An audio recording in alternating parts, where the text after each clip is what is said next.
안녕하세요, 문헌의 계사입니다. 지난 시간에 레버리지 투자, 즉 B2에 대해 말씀드렸습니다. 자산 가격 상승기에 지렛대 효과를 이용하여 적은 자본의 투자로 높은 수익률을 가져오는 방법에 대해 말이죠. 하지만 레버리지 투자에는 B2 말고 다른 방법이 또 있습니다. 바로 레버리지 상품에 투자하는 방법입니다. 지난 시간에 설명드린 레버리지 투자는 내가 빚을 지는 형태의 B2에 해당합니다. 하지만 레버리지 상품은 내가 아니라 네가, 즉 자산운용사가 빚을 지는 형태의 B2에 해당합니다. 그럼 레버리지 상품에는 무엇이 있는지, 원리는 무엇인지 알아보겠습니다. 우선 영상을 시작하기에 앞서 투자 종목 추천에 관한 영상이 아니며 단순히 레버리지 상품이 무엇인지 설명하는 영상이라는 점을 참고해 주시기 바랍니다. 먼저 레버리지 상품에는 어떤 종류가 있는지 알아보겠습니다. 먼저 개별 주식에 레버리지 상품이 존재합니다. 다음의 리스트는 미국 개별 주식을 3배로 추종하는 상품의 리스트입니다. 이 외에도 수많은 개별주 레버리지 상품들이 있습니다. 예를 들면 테슬라 3배 상품인 3LTE의 경우 테슬라가 10% 오르면 30% 오르고 10% 떨어지면 30% 떨어지는 상품입니다. 미국 개별 주식 레버리지는 대부분 영국 증시에 상장되어 있으며 우리나라 증권사 중 유럽장에 상장된 주식 ETF를 핸드폰 어플로 매수할 수 있는 증권사는 삼성증권이니 참고하시기 바랍니다. 단 이러한 개별 주식 레버리지들은 위험이 매우 높습니다. 거래량이 적어서 호가창이 촘촘하지 않기 때문에 원래의 시세보다 비싸게 사거나 싸게 팔게 될 가능성이 높습니다. 게다가 개별 주식 자체의 변동성도 큰데 세배수이기 때문에 변동성에 아주 크게 노출되며 상한가, 하한가가 없는 미국 주식의 특성상 아주 운이 없는 경우 이론적으로 레버리지 상품이 상장 폐지가 될 수도 있습니다. 개별 주식 레버리지 상품 투자 시 이러한 위험을 감안하고 투자하셔야 됩니다. 그 다음 ETF에도 레버리지 상품이 존재합니다. ETF란 상장 지수 펀드라는 뜻으로 주식시장에서 거래 가능한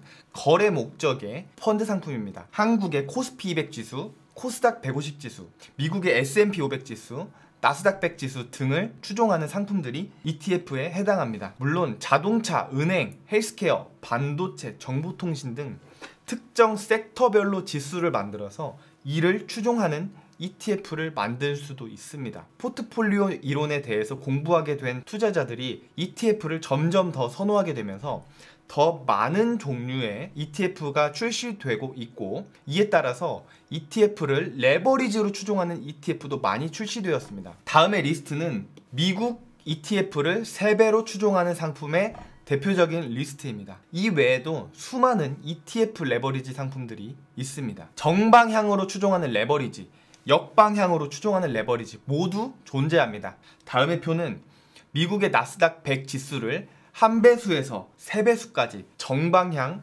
역방향으로 추종하는 각각의 ETF입니다. 그렇다면 자산운용사들은 어떻게 B2를 해서 우리에게 상품을 판매하고 있는 것일까요? 나스닥 100 지수를 3배로 추종하는 프로쉐어즈의 TQQQ라는 상품을 예시로 설명드리겠습니다. 프로쉐어즈 홈페이지에 들어가서 TQQQ를 검색한 후 데일리 홀딩 스텝을 보시면 해당 상품의 원리를 알 수 있는데요. 먼저 애플, 마이크로소프트, 아마존 등의 주식 현물을 보유합니다. 그리고 주식을 담보로 골드만삭스, UBS AG, BNP 파리바 등의 금융회사와 수합계약 형태의 파생 상품을 체결해서 나스닥 100 지수의 수익률을 가져오게 됩니다. 주식을 담보로 돈을 빌려서 더 많은 주식 수익률을 가져온다고 보시면 됩니다. 즉 내가 B2하는 게 아니라 자산운용사가 담보로 B2를 해서 상품을 만드는 것입니다. 이러한 원리로 지수를 3배로 추종하게 됩니다. 참고로 나스닥 3배 레버리지 상품은 1일 변동의 3배를 추종하기 때문에 2010년 초 대비 2021년 말 가격을 비교해 볼 때 나스닥 100 1배수는 12년간 8.9배가 되었지만 나스닥 100 3배수 레버리지는 8.9의 3배인 26.7배가 아닌 178.8배가 되었습니다. 이는 양의 복리 효과가 누적된 효과입니다. 나스닥 100 지수를 역으로 3배 추종하는 프로쉐어즈의 SQQQ라는 상품도 예시로 설명드리겠습니다. 프로쉐어즈 홈페이지에 들어가서 SQQQ를 검색한 후 데일리 홀딩스 탭을 보시면 마찬가지로 해당 상품의 원리를 알 수 있는데요. 주식을 담보로 돈을 빌려서 레버리지를 일으키는 원리는 TQQQ와 동일하지만 주식을 현물이 아니라 하락에 베팅하는 공매도라는 형태로 가지고 있습니다. 표에서 보이는 트레저리 빌이 공매도의 증거금으로 묶인 돈입니다. 그리고 소시에테 제네랄, 뱅크 오브 아메리카, JP 모간 등의 금융회사와 수합계약 형태의 파생상품을 체결해서 나스닥 100 지수의 역의 수익률을 가져오게 됩니다. 이러한 원리로 지수를 역으로 3배 추종하게 됩니다. 마찬가지로 SQQQ 역 3배 레버리지 상품은 1일 변동의 3배를 역으로 추종하기 때문에 2010년 초 대비 2021년 말 가격을 비교해 볼 때 나스닥 100 지수는 12년간 8.9배가 되었지만 나스닥 100 역 3배수 레버리지인 SQQQ는 8.9분의 1에 3분의 1배인 26.7분의 1배가 아닌 15,310분의 1배가 되었습니다. 이는 음의 복리 효과가 누적된 효과입니다. 방금은 나스닥 100을 추종하는 레버리지 ETF를 예시로 들었는데요. 그래서 레버리지 상품은 무조건 양의 레버리지를 장기간 보유하는 것이 정답이라고 착각이 들 수 있습니다. 하지만 이는 우상향한 과거의 시장을 결과론적으로 해석한 것에 불과합니다. 만약 우하향한 시장이라면 반대의 결과가 나왔겠지요. 그렇다면 횡보하는 시장에서 레버리지 상품을 보유하면 어떻게 될까요? 예시를 들어서 설명해 보겠습니다. 횡보하는 첫 번째 케이스를 보겠습니다. 레버리지는 수익률의 2배, 3배를 추종하는 상품이기 때문에 100원이 110원 갔다가 다시 100원으로 떨어질 때 1배짜리 상품은 100원이 되지만 2배짜리 3배짜리 레버리지의 가격은 각각 98.18원, 94.55원이 됩니다. 100원으로 돌아오지 않습니다. 횡보하는 두 번째 케이스를 보겠습니다. 아까는 케이스 1은 가격이 올라갔다가 제자리가 되는 경우, 두 번째는 100원짜리가 90원 됐다가 다시 100원이 되는 경우, 이 경우에는 1배짜리 가격은 다시 100원이 되지만 2배수, 3배수 레버리지는 각각 97.78원, 93.33원이 됩니다. 100원으로 돌아오지 않습니다. 이처럼 기초지수가 횡보하는 경우 레버리지 ETF가 높게 되는 현상을 볼드레그 효과라고 하는데요. 여태까지의 나스닥 100 지수처럼 결과론적으로 상승장이 계속된다면 더 벌 수도 있겠지만 과거에 상승했다고 미래에도 상승만 한다는 보장은 존재하지 않으며 상승하더라도 내가 투자한 시장은 상승하지 않을 수도 있고 하락뿐만이 아니라 횡보하게 될 때도 계좌가 녹을 수 있기 때문에 레버리지 상품 투자 시에는 심사숙고를 하고 투자 의사결정을 내리셔야 합니다. 기초지수는 원래 가격을 회복했는데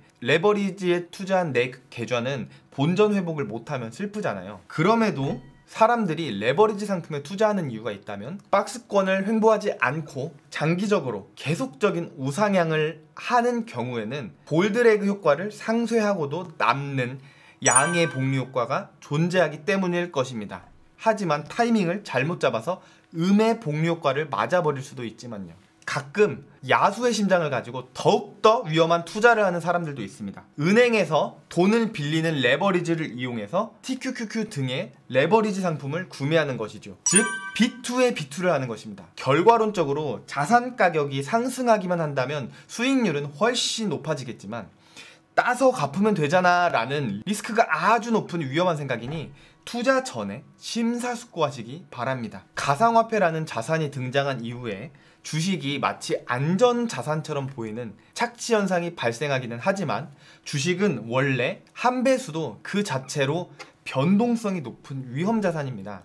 과도한 레버리지는 원금 손실이 크게 발생할 수도 있다는 점을 항상 인지하셔야 합니다. 그리고 변동성이 커지는 만큼 일상생활에 집중을 못하면서 지장을 줄 수도 있습니다. 저는 개인적으로 투자에서 높은 수익률보다 중요한 것은 일상생활을 충실히 하면서 시드머니를 늘려서 수익 금을 늘리는 것이며 건강 관리를 잘해서 한 살이라도 오래 살면서 복리의 마법을 경험하는 것이라고 생각합니다. 워렌 버핏의 경우에도 자기 총 자산의 99%가 50살 넘어서 번 돈이라고 합니다. 복리의 마법을 경험해서 오래오래 사는 게 부자가 되는 지름길입니다. 레버리지 투자를 하더라도 레버리지 비율을 조절해서 일상생활에 지장을 주지 않을 정도의 건강한 투자를 하셨으면 좋겠습니다. 시청해주셔서 감사합니다.